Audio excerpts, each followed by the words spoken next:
Let's find the domain of the given function. F of x is equal to x minus 1 over x plus 1. The first thing I should do is recognize that this is a rational function.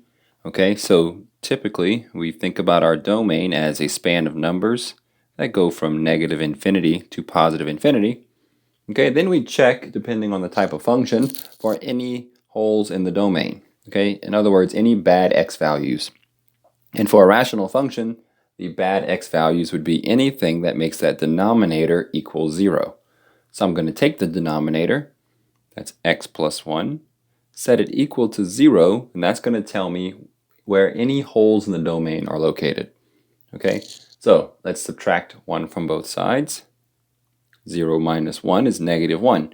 Okay, so when x is negative 1, I have a hole in the domain. So when x is negative 1, there's a hole in the domain.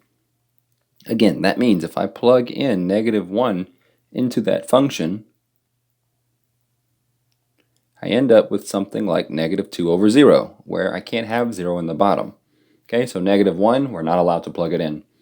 But we're allowed to plug in any number that is bigger than negative 1, or any number that is smaller than negative 1. Okay, so how do I write out my domain? Well, I have two sections here, 1 and 2.